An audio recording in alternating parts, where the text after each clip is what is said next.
Hello, friends out there in YouTube land. It's Renee again with another diary entry. Vlogmas day number 5. It is Wednesday, not Wednesday. I don't even know what day it is. It's Thursday, December 5th. And I'm wrapped up in a blanket, even though my apartment's warm. I'm still getting over whatever I had. I feel pretty good. Still a little congested, and my cough is getting better, so I hopefully won't be hacking up any lungs during this video. So I'll get through it hopefully pretty good. So today's topic or whatever, I had the idea of doing this a while ago, and now I'm just getting around to it. I don't know if anybody's heard of the let them theory. It's not like a poem, it's just like a mantra, and the author that I found online was Cassie Phillips.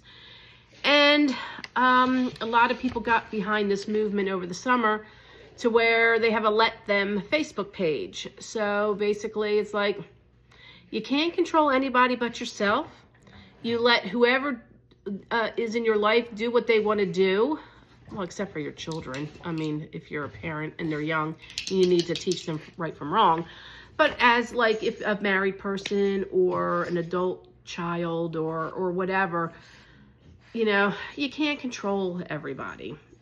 You can only control your situation of how you react to it and what you want to do for yourself about it. I've learned that lesson for the most part during this transition of being married for 34 years, separating and selling our marital home in August, and now living separately in the same apartment complex, one building over he is. But, you know, I am learning to, I can't control him. I don't want to control him. I don't want to be his mother. But I can't watch someone spiral out of control, which it could. You know, I can't do it. I can't see someone take themselves so far out of what they should be doing. You know, I can't support it. I don't want to enable it, and I don't want to watch it. I love my husband. I will always love and care for him, but I can't live with him anymore, and I cannot be married to him anymore. So the Let Them movement, like I said, came pretty hot and heavy over the summertime, when I was, you know, trying to figure out what I was going to do with my life and how I was going to handle this situation with my husband. And just hearing so many people out there having their own issues, whether it's a spouse with addiction or a spouse that cheats on them, or children that are estranged from their parents, all different types of situations. It doesn't have to be a marital thing whatsoever. But if someone's treating you like crap, or they don't care about how you feel on anything, and you can't help them get over things that they shouldn't be doing or whatever, I mean, there's only so much, you know, this is not the case in my husband in any way, so I don't want anybody to, like, assume anything. Like, I'm giving an example, like rehab. So many families are affected by people, family members that are, you know, addicted to something, and they try several attempts to help them, whether it's counseling or inpatient therapy or a drug rehabilitation program house type of situation. Luckily for me, and anybody in my family, I have not had to experience that to that degree. My husband, he did have a situation back in 2016. He was put in a facility to make sure that he was not going to be a danger to himself. He was there for almost 2 weeks, and it was very, very hard for him. Of course, he blamed everybody else but himself. He blamed me. He blamed his family, specifically his older brother, who was in law enforcement back in the day, but has been since retired. So he blames pretty much everything on everybody else when it comes to that. So, I mean, he had some sort of rehabilitation like program or whatever to make sure he wasn't going to hurt himself. They were trying to get him like therapy and make sure that he was going to be okay. He got out. Things were good for a while. And then here we are, 2024, you know, and it even started back again prior to 2024. I would find stuff in his pockets. I found stuff in the dryer after I washed clothes, and he actually blamed it on our kids, saying it was their stuff. So that's a problem. So the let them theory was my big mantra going into this separation, selling the home, and filing for divorce.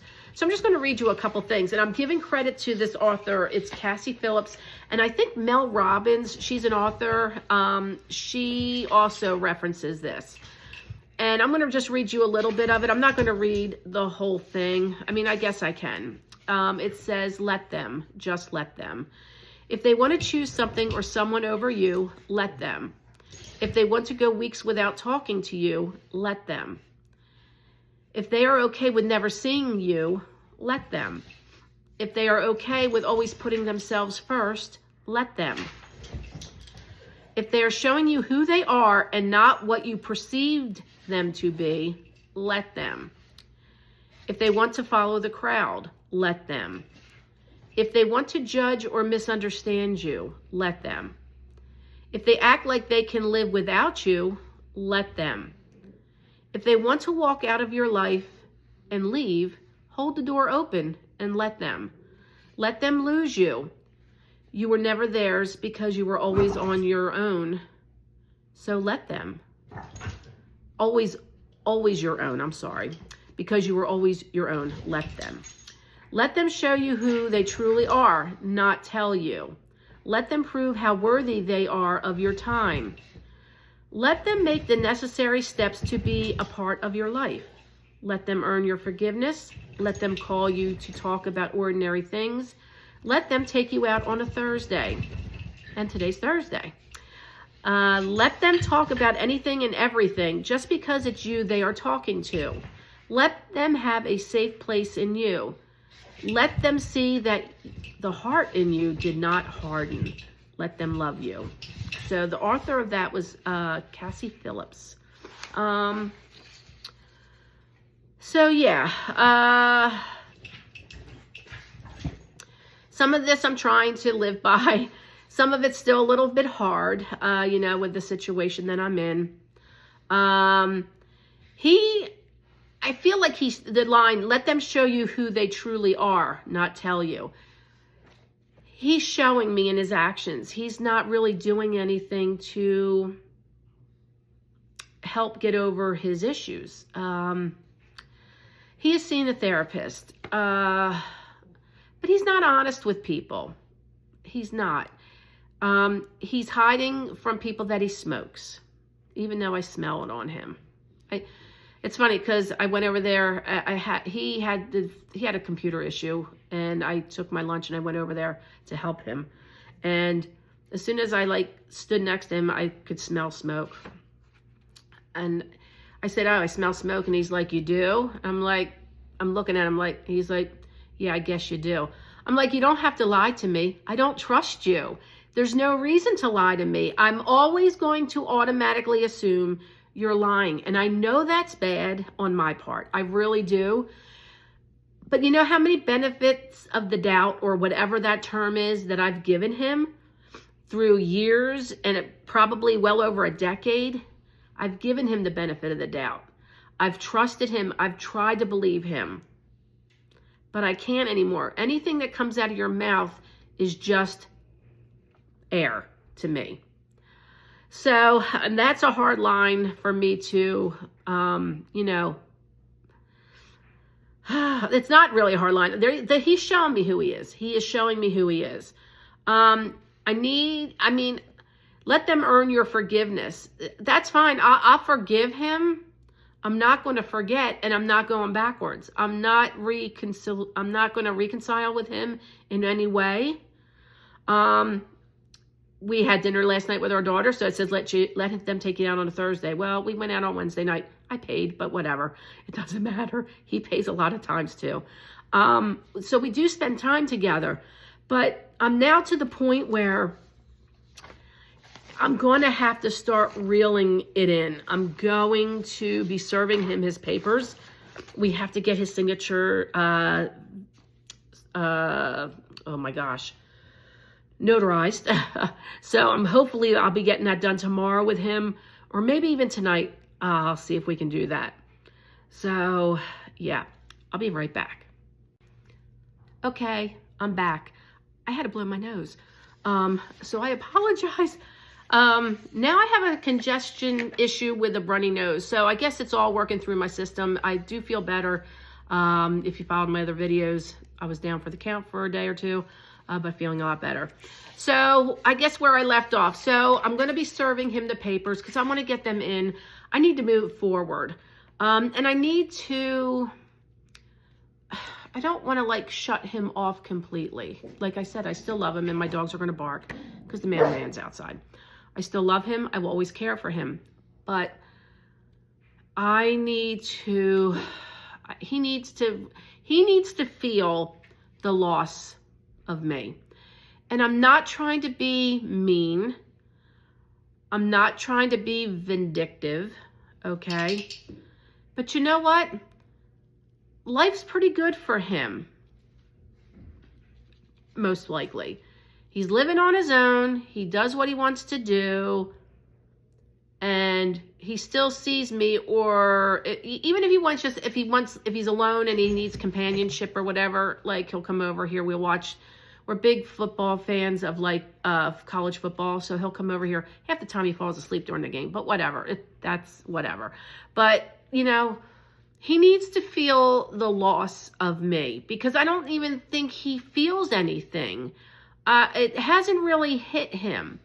It was funny because when I went over to his apartment a little bit ago to try to fix his computer issue, he's like, yeah, that would have taken me until tomorrow. Like, because he knows that, like, I did all this stuff for him with his business and the banking and, like, everything, like, that way.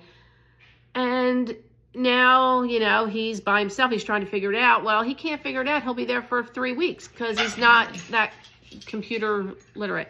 My dogs are fighting, sorry. So he kind of made the comment like, yeah, that would have taken me forever. You know what? If I wasn't here, he would still be trying to figure it out. I think he needs to have a little bit of that pain because the pain that I had when he was ghosting me and wasn't helping me pack up the house and was in denial that this was all going down and was nasty when I was trying to help him with his health issues. And I told, so I guess it was 4th of July. It was 4th of July weekend. It was actually 4th of July. His sister and his brother came over and they were helping me pack, like clean out stuff. And he was too busy leaving. Oh, I got to go get gas for the lawnmower. No, he didn't get gas. He was gone for like 3-4 hours. He went and bought new clothes at like Target for whatever reason, went down to our camper, was probably sitting down there getting high, and then decided that he didn't feel well and that he was coming home because he think he had to go to the hospital because, like I said, he was recovering from cancer. At that point, his like legs were really swollen. He was retaining a lot of water. I don't know what that was from. It was like a whole mess. But he was just like not right. He was not himself. So he went off. He was going off and he ghosted me. Like, I understand you're not feeling well, but I'm like the closest person to you and I'm trying to help you. And he wouldn't listen to me. I'm like, I think you should go to the hospital. I think you need to sit down. I think you shouldn't be smoking. I think you're not taking your medicine properly. Like it was like a whole trifecta of crap. And you know, the shit that he put me through this summer, was bad. And for him to not feel any loss of me, and maybe we shouldn't be married. We were married 34 years. I thought we had a really good marriage up till about 2013 something happened, but I let it go because it wasn't like that big of a deal. It was not that big of a deal, but then 2016 was the bigger problem. And you know what? I gave him, all right, so that's 8 years. Like, I really, really tried. I tried to trust him. I tried to believe him of what he would tell me. And I just, at this point, I could not do it anymore. Now they're going to bark because someone's pulling up at the thing. These dogs, I tell you. Anyway, so this let them thing, I guess it's like the modern version, but I don't know my subscriber age or whatever, but like I think you're in the range of my age. I'm 57, but I love Depeche Mode, okay? They have a song called Judas, all right? And a couple of lines in it, I'll read them to you, okay? So, is simplicity best or simply the easiest? The narrowest path is always the holiest. So walk on barefoot for me, suffer some misery if you want my love. And then another line is, man will survive the harshest conditions and stay alive through difficult decisions. So make up your mind for me, walk the line for me if you want my love. This one also is like this is like the main line I like. Idle talk and hollow promises, cheating Judases and doubting Thomases. He's the cheating Judases, but he's not cheating. He's doing things that he should not be doing that I am not behind. I'm the doubting Thomas. And then it says, don't just stand there and shout it. Do something about it. I've told him, I've asked him, I've begged him, please get professional help. He is seeing a therapist. But I really think he needs some sort of addiction therapy to wean himself and get rid of the weed and the new habit of cigarette smoking, which is so bizarre. Both his parents died from complications of that. So, and now he's seeing what my mom's going through. So I don't know.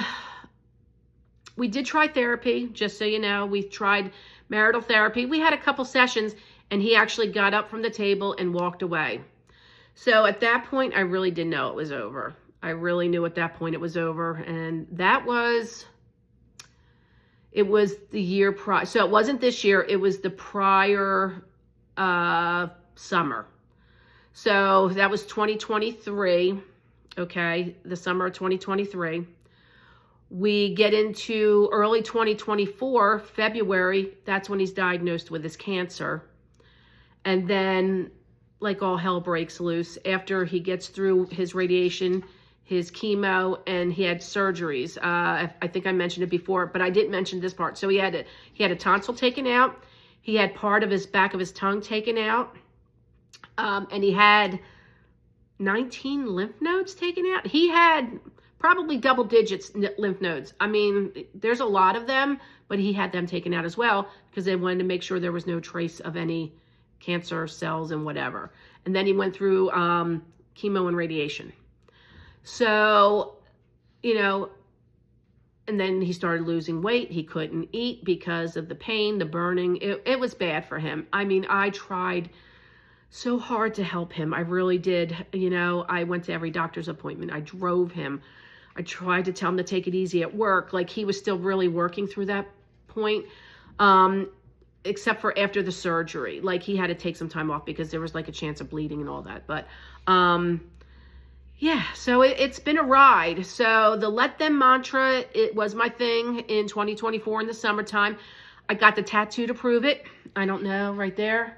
But I'm going to impose, it's on the YouTube thumbnail, and I will insert a picture in the end of this video so you can see it. I might add some more coloring. So it says let them, and then it's a dandelion that's like on a bent like stem that connects to the letters. So when I flex my wrist, it moves. And then the little wishes that fly off when you make a wish, I have 3 of them. One is for him, one is for my son, and one is for my daughter. Because those are the people that are closest to me that can hurt me the most. And whatever they do, I'm just going to let them. Let them do whatever they want to do. Because I can't control them. I can't control my children. They're adults. I can't control my husband. He's an adult. I'm not his mother.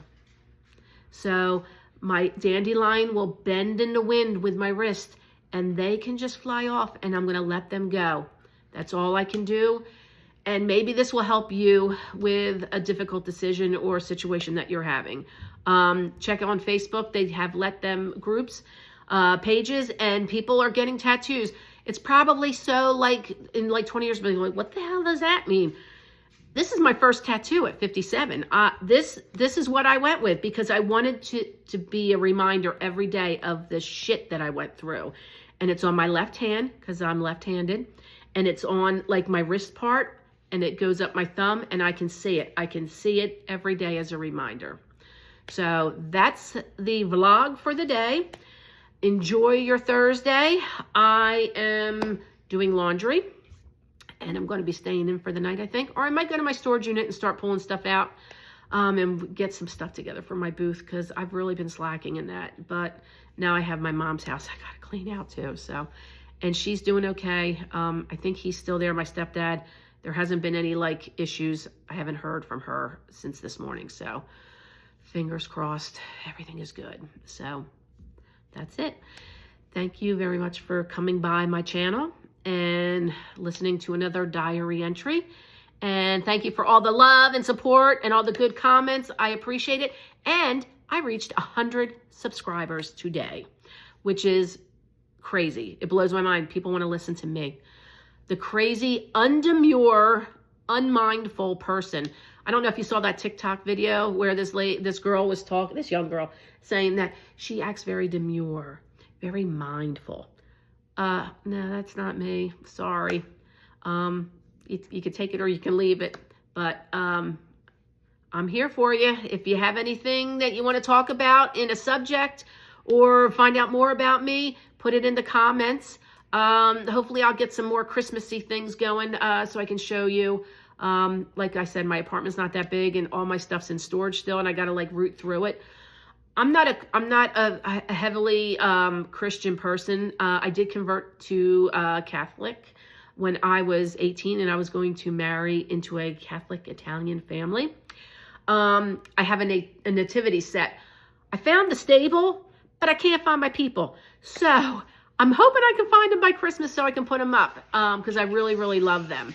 And if I do, I will show you that. And you already saw my tree, I think, and I'll show you some other decorations if I can find some to put up, and where I'm going to put them, who knows, but we'll see what we can do. Anyway, have a great night. I will see you in the next vlog, and take care. Bye.